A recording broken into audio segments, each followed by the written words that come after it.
Bonsoir à tous. Dans Regard croisé ce soir, des confrères de la presse écrits sur le plateau pour passer à la loupe des sujets portant sur l'actualité en Afrique et dans le monde. Aujourd'hui, nous irons d'abord en RD Congo pour parler bien sûr de l'Ebola. Le chef de l'État prend les commandes de la riposte. Pour parler de tout cela, nous avons sur ce plateau Dimas Dikodo. Il est bien sûr le directeur de publication du Forum de la semaine. Dimas, bonjour, bonsoir. Bonsoir. Ça fait un bout de temps, hein, quand on ne voit pas le grand frère, on se demande finalement qu'est-ce qui se passe. On est là.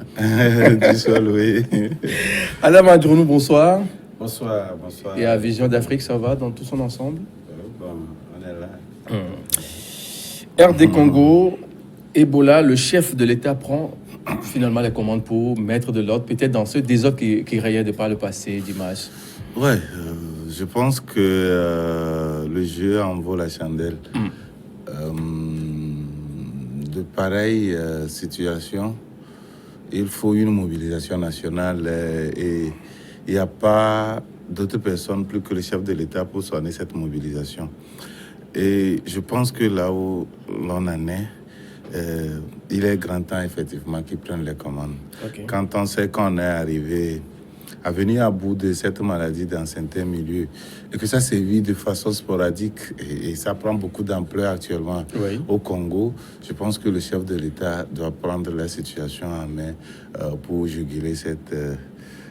comment on peut l'appeler, c'est épidémie ou pandémie ou quoi là, on ne sait même pas. Mais ça prend de l'ampleur au jour le jour. Oui, mais je continue à dire que à partir du moment où ce mal sévit et toujours dans les pays à forte concentration minière, je pense qu'il y a une mer occidentale toujours derrière. Ah bon? Oui, bien sûr. Vous savez ce qui s'est passé en Guinée pour déclencher cette histoire? C'était deux sociétés, l'une orientale, l'autre occidentale, qui se disputaient des mines. Et puis, quelque temps après, l'exploitation de la minerai est confiée à une des sociétés. Et quelque temps après, dans la région, on commence par voir que il y a une fièvre hémorragique qui a commencé par tuer des gens là-bas. Et donc, on pensait que c'était de l'amusement, mais ça prenait d'ampleur d'une personne à une autre. Et on a vu que le milieu est hanté et l'exploitation de ces mines n'a jamais eu lieu. Vous voyez?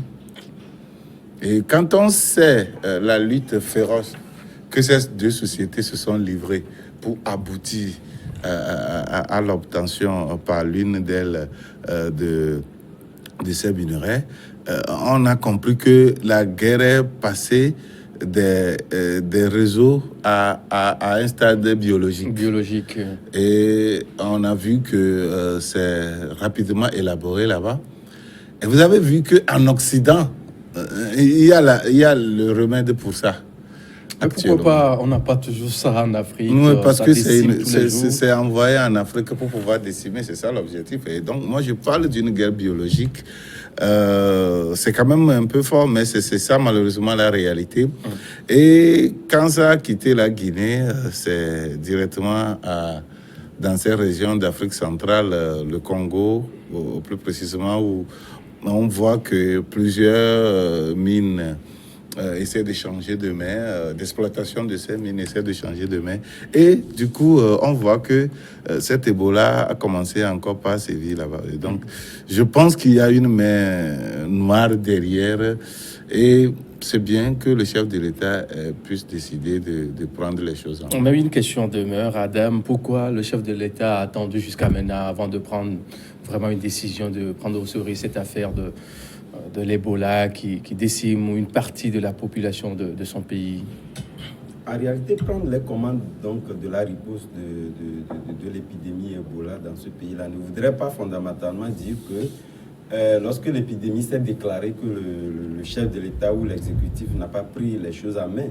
Certes, mais vous allez, si on fait une petite comparaison, vous aurez dû constater que c'était la même chose qui s'est passé avec le sida dans nos pays. Et là, c'était carrément, c'est arrivé à un moment où c'était carrément tous les chefs d'État qui sont donc constitué être donc à échapper un peu la riposte de cette épidémie-là. Donc, mais ce qui fait mal dans le cas congolais, c'est que vous savez, ça fait déjà un bon moment que la plupart des habitants de cette région-là sont endeuillés par cette épidémie-là, oui, et qui passent déjà d'une région déjà à une autre. Entre-temps, c'était concentré, disons, dans une région donnée, mais aujourd'hui, on constate que ça passe d'une région à une autre. D'ailleurs, même il y a un moment où déjà l'OMS avait, disons, dit carrément que l'épidémie était carrément au point d'être éradiqué. On l'a vu encore ressurgir, surtout à la veille des élections. Mais quoi qu'on dise aujourd'hui, je pense que, disons, cette maladie reste toujours sanitaire, même si on estime que ça peut avoir des tentacules en termes de considération, comme on l'a dit tout à l'heure, Dimas.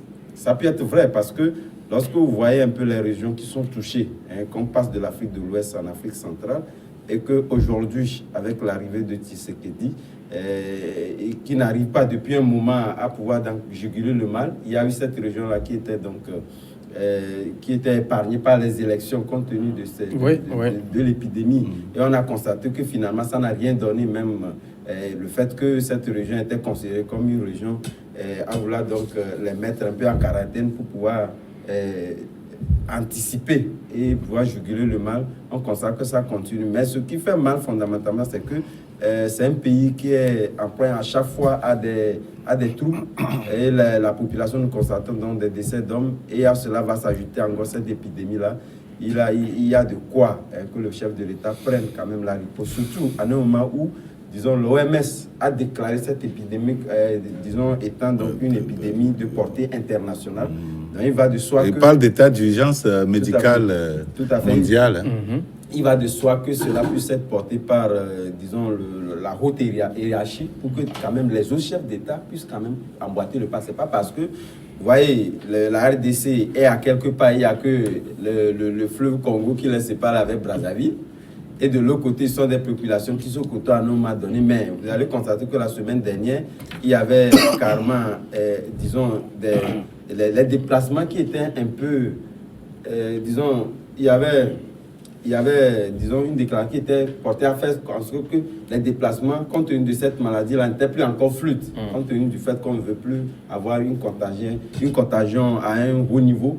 Donc, vous voyez, tout ça, à la fin, que je pense que le chef de l'État devait donc prendre la riposte à main pour que, quand même, les autres chefs d'État, pour qu'on puisse trouver, en réalité, les moyens à pouvoir donc juguler ce mal et le prendre. Dis-moi si on s'en souvient que dans la sous-région ouest africaine, on avait eu ces soucis-là de par le passé où, carrément au Togo, on a vu des directives qui ont été données afin d'éviter cette maladie-là. Mais on a attendu de l'autre côté de la RD Congo sur un bout de temps avant de réagir. Pourquoi ce silence-là?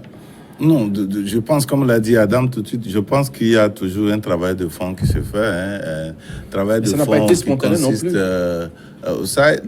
À partir du moment où la maladie a déclenché, peut-être pas très médiatisé, mais c'est fait parce que quand vous arrivez à la frontière de Rwanda, quand vous arrivez dans les secteurs de Goma et tout ça, là où l'épidémie sévit, il y a toujours ces méthodes de prévention, le lavage des mains, la prise de température, et beaucoup de choses qui se font.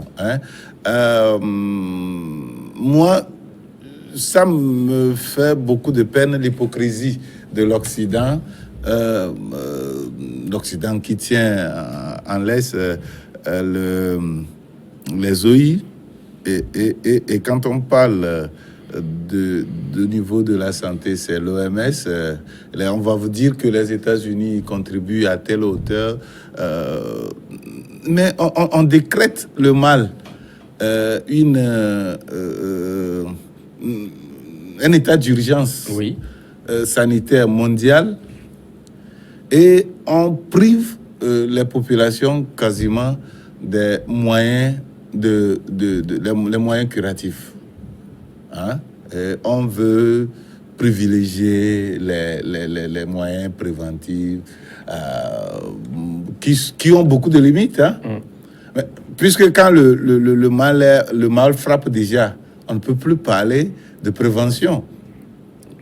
Il faut aller à l'étape de... Il faut aller à l'étape de guérison, à l'étape curative. Mais ils ont toujours gardé les antidotes avec eux. Ils ont gardé les antidotes avec eux. Vous avez vu celui qui était atteint, l'Américain qui était atteint en Afrique, il est arrivé aux États-Unis, rapidement il a été soigné. Mais le noir qui était atteint, lui, il est mort de ça. Il est mort de ça. Et, vous voyez? Et donc, je me dis que s'ils veulent réellement aider l'Afrique, qu'ils apportent les antidotes aussi, pour que les Africains aussi soient guéris. C'est eux qui sont à l'origine de ce mal qui frappe l'Afrique. Parce que c'est à partir de leurs intérêts qu'ils créent ces guerres biologiques pour pouvoir décimer, du moins se faire éloigner des gens de l'exploitation de ces mines-là.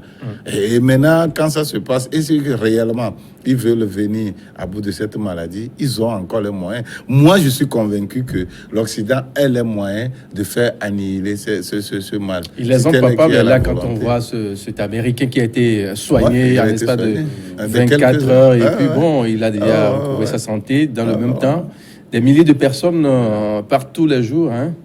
Non, on ne peut pas nous dire que l'humanité qui est venue à bout des grandes pandémies qui ont décimé des milliers de populations, quand on parle de la peste et autres. Mais quand l'humanité a venu à bout de ce mal, on ne peut pas nous dire qu'on n'a pas de remèdes contre l'Ebola. On ne peut pas nous le dire. Adam, on dit oui. Il y a un cas à faire remarquer, c'est qu'à un moment donné, vous allez constater quand l'épidémie avait quitté l'Afrique de l'Ouest et a atterri en RDC, il y a eu un ralenti, aussi bien dans les préventions, surtout en Afrique de l'Ouest, même si peut-être à l'aéroport de Lomé, lorsque vous voyagez, vous allez constater qu'il y a toujours cette prise de température. Mais réellement, la façon dont ça se faisait, on a toujours ces alcools-là partout, que ce soit au niveau des hôtels, vous constaterez qu'on n'en a plus. Ce n'est pas parce que nos pays sont aujourd'hui qu'on ne peut plus continuer par, disons, pratiquer ces mesures-là pour faire en sorte que nous ne puissions plus être rattrapés. Parce que il y a eu des moments, on dit en RDC, cette localité était donc exemple, mais après tout ça a ressurgi ailleurs. Donc moi je pense que cet appel, cet engagement du président va donc inviter les autres présidents toujours continuer dans ce sens-là pour éviter qu'on soit... Je pense qu'en Afrique de l'Ouest, le chef de l'État, Faure Gnassingbé, était désigné pour mener la riposte. C'était très efficace. C'était efficace, il a fait un travail remarquable. Il a fait même des visites. Ah oui, sur le terrain. On va marquer la pause et juste derrière, on revient sur ce sujet, dire quelques mots avant de passer au sujet suivant.